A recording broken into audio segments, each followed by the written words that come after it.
ಧರ್ಮಸ್ಥಳದ ವಿರುದ್ಧ ಷಡ್ಯಂತ್ರ ಕೇಸ್ಗೆ ರೋಚಕ ಟ್ವಿಸ್ಟ್ ಸಿಕ್ಕಿದೆ.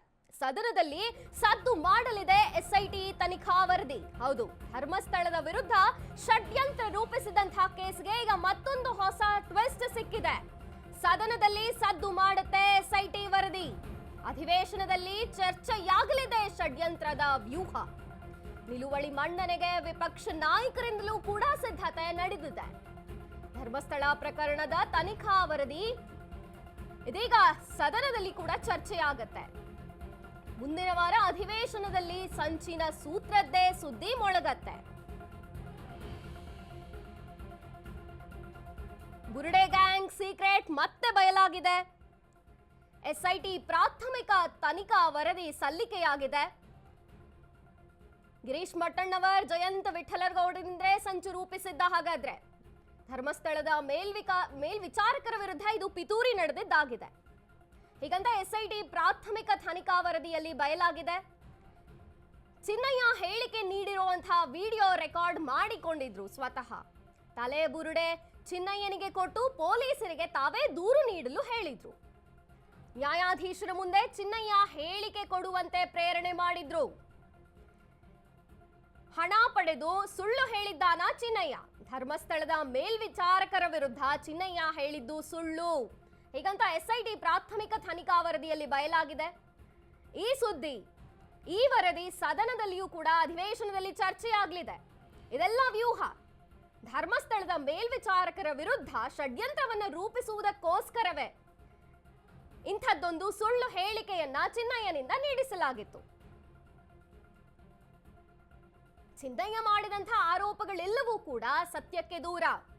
ಚಿನ್ನಯ್ಯನಿಗೆ ಬುರುಡೆಯನ್ನ ಕೊಟ್ಟು ಅದರ ಜೊತೆಗೆ ಹಣದ ಆಮಿಷವನ್ನು ಒಡ್ಡಿ ಆರೋಪಿಗಳು ಅವನಿಂದ ಸುಳ್ಳು ಹೇಳಿಸಿದ್ದಾರೆ. ಹೀಗಂತ ಎಸ್ಐಟಿ ಪ್ರಾಥಮಿಕ ತನಿಖಾ ವರದಿ ನೀಡಿದೆ. ಸದನದಲ್ಲಿ ಸಾಕಷ್ಟು ಚರ್ಚೆಯನ್ನ ಹುಟ್ಟು ಹಾಕುತ್ತೆ. ಜೊತೆಗೆ ವಿಪಕ್ಷ ನಾಯಕರುಗಳು ಕೂಡ ಇದರ ಬಗ್ಗೆ ಚರ್ಚೆಯನ್ನ ಮಾಡ್ತಾರೆ.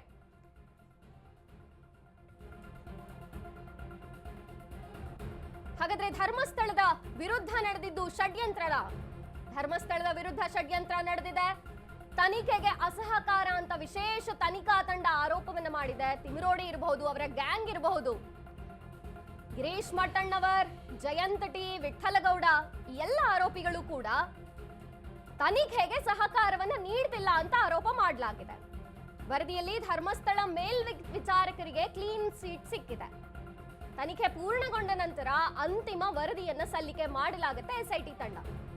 ಕೆಲವೊಂದು ತಾಂತ್ರಿಕ ಸಾಕ್ಷಿಗಳಿಗೆ ವರದಿ ಬರಬೇಕಿದೆ. ಹೀಗಾಗಿ ಕೋರ್ಟ್ಗೆ ಪ್ರಾಥಮಿಕ ವರದಿಯನ್ನ ಮಾತ್ರ ಎಸ್ಐಟಿ ತಂಡ ಸಲ್ಲಿಸಿದೆ. ಪ್ರಾಥಮಿಕ ವರದಿಯನ್ನ ಮುಂದಿಟ್ಟು ಸದನದಲ್ಲಿ ಖಂಡಿತವಾಗಿಯೂ ಇದು ಚರ್ಚೆ ಆಗುತ್ತೆ, ಅಸಾಧ್ಯತೆ ಇದೆ.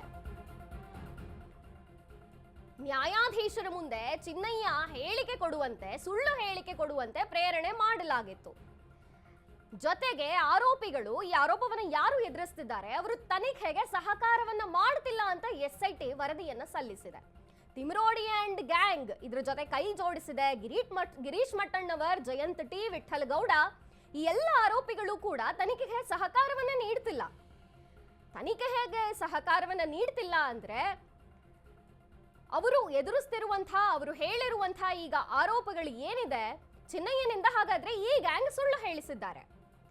ಚಿನ್ನಯ್ಯ ಮಾಡಿದಂತಹ ಆರೋಪಗಳೆಲ್ಲವೂ ಕೂಡ ಸತ್ಯಕ್ಕೆ ದೂರವಾಗಿದೆ ಅಂತ ಎಸ್ಐಟಿ ವರದಿಯನ್ನು ಸಲ್ಲಿಕೆ ಮಾಡಿದೆ. ಸದನದಲ್ಲಿ ಇದು ಖಂಡಿತವಾಗಿಯೂ ಚರ್ಚೆಯಾಗುತ್ತೆ, ವಿಪಕ್ಷಗಳಿಗೆ ಅಸ್ತ್ರವಾಗುತ್ತೆ.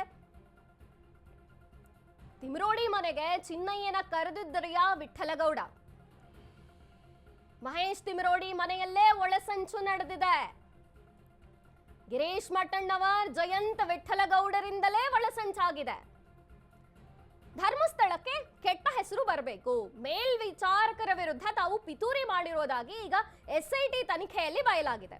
ನೂರಾರು ಶವಗಳನ್ನ ಹೂತಿಟ್ಟಿದ್ದೇನೆ ಅಂತ ಚಿನ್ನಯ್ಯ ಹೇಳಿದಂತ ಹೇಳಿಕೆ, ಆ ವಿಡಿಯೋ ಖುದ್ದಾಗಿ ರೆಕಾರ್ಡ್ ಮಾಡಲಾಗಿತ್ತು. ಸುಳ್ಳು ಹೇಳಿಕೆಯನ್ನ ನೀಡಿಸಲಾಗಿತ್ತು. ಅಲ್ಲ ಅಂತಾದ್ರೆ ಆರೋಪಿಗಳು ತನಿಖೆಗೆ ಯಾಕೆ ಸಹಕಾರವನ್ನ ನೀಡಲಿಲ್ಲ?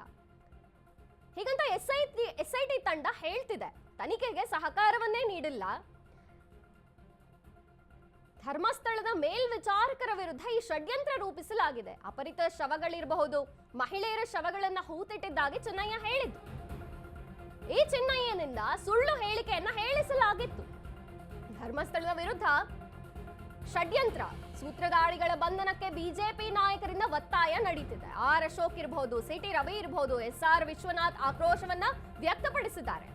SIT ವರದಿ ಬಗ್ಗೆ ಸದನದಲ್ಲಿ ಚರ್ಚೆ ಮಾಡ್ತೇವೆ, ಸೂತ್ರಧಾರರನ್ನ SIT ಬಂಧಿಸಲೇಬೇಕು, ಕ್ರಮ ಆಗ್ಲೇಬೇಕು, ಸರ್ಕಾರಕ್ಕೆ ಜನಾಭಿಪ್ರಾಯದ ಮೇಲೆ ನಂಬಿಕೆ ಇಲ್ಲ. ನೂರಾರು ವರ್ಷಗಳ ಧರ್ಮ ಕ್ಷೇತ್ರದ ಬಗ್ಗೆ ಅಪಪ್ರಚಾರ ನಡೆದಿದೆ. ಹೀಗಂತ ಬಿಜೆಪಿ ನಾಯಕರು ಸದನದಲ್ಲಿ ಖಂಡಿತವಾಗಿ ಚರ್ಚೆ ಮಾಡ್ತಾರೆ.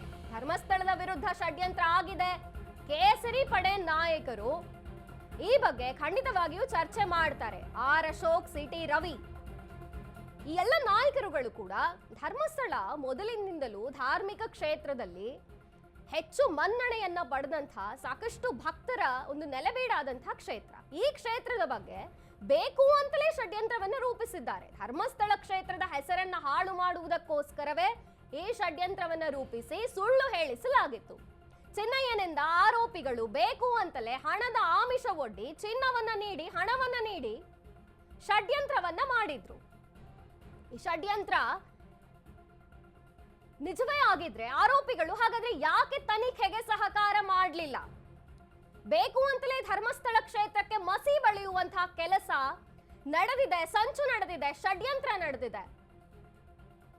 ಈ ಆರೋಪಗಳೆಲ್ಲವೂ ಸತ್ಯಕ್ಕೆ ದೂರ. ಚಿನ್ನಯ್ಯ ಹೇಳಿದ್ದು ಸುಳ್ಳು ಅಂತ SIT ಪ್ರಾಥಮಿಕ ವರದಿಯನ್ನು ಸಲ್ಲಿಸಿದೆ. ಈ ಬಗ್ಗೆ ವಿಪಕ್ಷ ನಾಯಕರು ಕೂಡ ಧ್ವನಿ ಎತ್ತಿದ್ದಾರೆ. ಸದನದಲ್ಲಿ ಖಂಡಿತವಾಗಿ ಚರ್ಚೆಯಾಗುತ್ತೆ.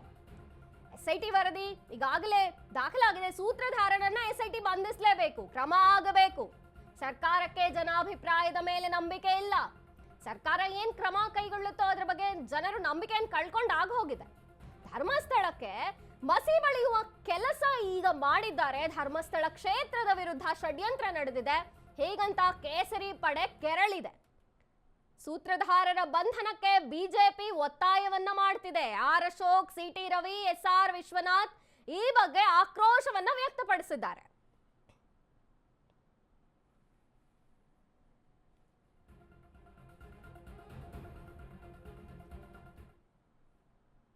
ನಿಜ ಸಂಗತಿಯನ್ನ ಬಯಲು ಮಾಡಿದ್ದಾರೆ.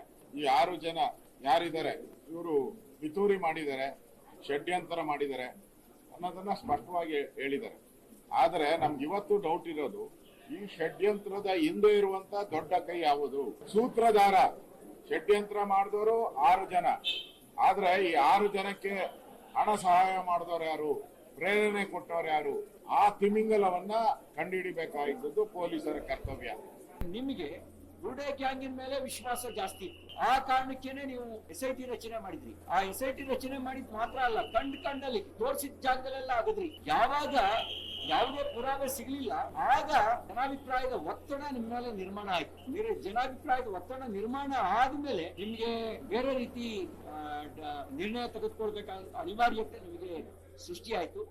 ಈ ಹಿನ್ನೆಲೆಯಲ್ಲಿ ನೀವು ಕೂಡ ಆರೋಪ ಮಾಡುವವರ ಪೂರ್ವಾಪರದ ತನಿಖೆಯನ್ನ ಆರಂಭದಲ್ಲಿ ಮಾಡಿದ್ರೆ ನಿಮಗೂ ಈ ಮುಜುಗರ ಆಗ್ತಿರ್ಲಿಲ್ಲ. ಅರೆ ಏನೇ ಆಗಲಿ ಸತ್ಯತೆ ಬರಬೇಕು.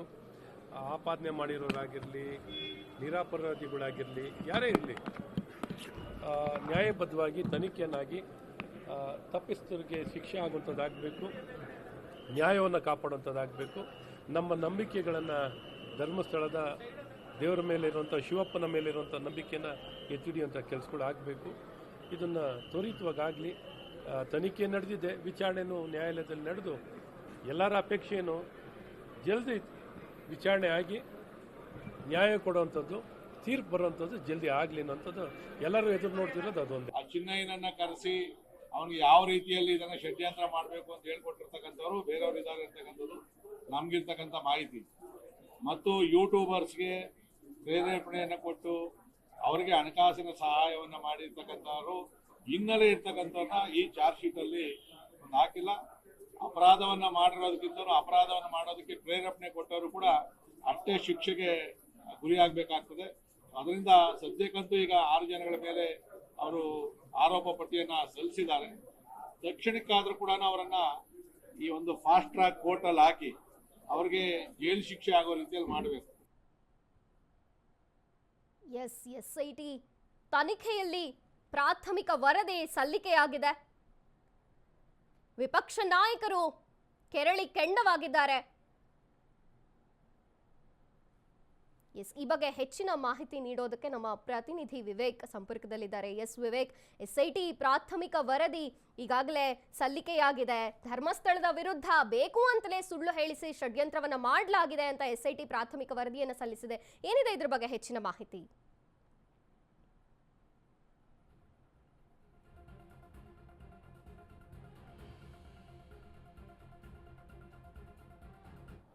ಎಸ್ ಮಂಜರಿ, ಈಗಾಗಲೇ ಏನು ಧರ್ಮಸ್ಥಳ ಪ್ರಕರಣ ಅಂತಾರಾಷ್ಟ್ರೀಯ ಮಟ್ಟದಲ್ಲಿ ಕೂಡ ಸದ್ದು ಮಾಡಿತ್ತು. ಜೊತೆಗೆ ಅಲ್ಲಿ ಒಂದು ಪ್ರಕರಣ ಇಟ್ಕೊಂಡ್ ಬಂದಿದ್ರು. ಒಂದು ವ್ಯಕ್ತಿ ಇಲ್ಲಿ ನಾನು ಹಲವಾರು ಶವಗಳನ್ನ ಊತಿಟ್ಟಿದ್ದೇನೆ ಅಂತ ಸ್ವತಃ ಅವರೇ ಬಂದಿದ್ರು. ಒಂದು ರೀತಿಯಾಗಿ ಇದು ಸಂಚಲನವನ್ನೇ ಸೃಷ್ಟಿ ಮಾಡಿತ್ತು. ಜೊತೆಗೆ ವಿಪಕ್ಷದವರು ಕೂಡ ಇದಕ್ಕೆ ಟೀಕೆ ಮಾಡೋದಕ್ಕೆ ಪ್ರಾರಂಭ ಮಾಡಿದ್ರು. ಇದೆಲ್ಲವೂ ಕೂಡ ಷಡ್ಯಂತ್ರ, ಇದೆಲ್ಲವೂ ಕೂಡ ಒಂದು ರೀತಿಯಾಗಿ ಪಿತೂರಿ ನಡೆದಿದೆ, ಯಾರು ಮಾಡಿಸ್ತಿದ್ದಾರೆ ಇದೆಲ್ಲವೂ ಅಂತ ಒಂದು ಆರೋಪವನ್ನು ಕೂಡ ಮಾಡಿದ್ರು. ಜೊತೆಗೆ ಧರ್ಮಸ್ಥಳ ಚಲೋ ಕೂಡ ಮಾಡಿದ್ರು.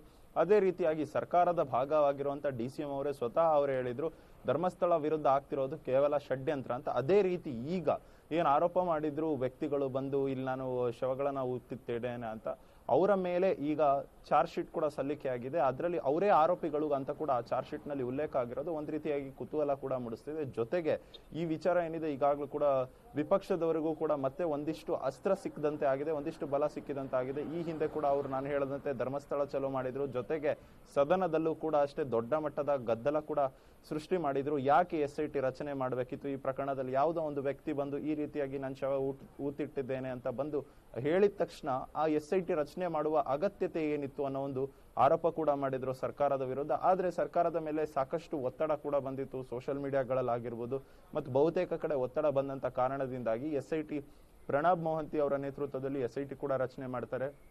ಇವಾಗ ಚಾರ್ಜ್ ಶೀಟ್ ಕೂಡ ಸಲ್ಲಿಕೆ ಆಗಿದೆ. ಇನ್ನು ಮುಂದಿನ ದಿನದಲ್ಲಿ ಯಾವ ರೀತಿಯಾಗಿ ಇದರ ತನಿಖೆ ಆಗುತ್ತೆ, ಯಾವ ರೀತಿಯಾಗಿ ಇದರ ಟ್ರಯಲ್ಸ್ ನಡೆಯುತ್ತೆ ಅಂತ ಕೂಡ ಕಾದ್ ನೋಡ್ಬೇಕಾಗಿರುತ್ತೆ ಮಂಜರಿ. ಎಸ್, ಥ್ಯಾಂಕ್ ಯು ವಿವೇಕ್ ನಿಮ್ಮೆಲ್ಲ ಮಾಹಿತಿಗಾಗಿ.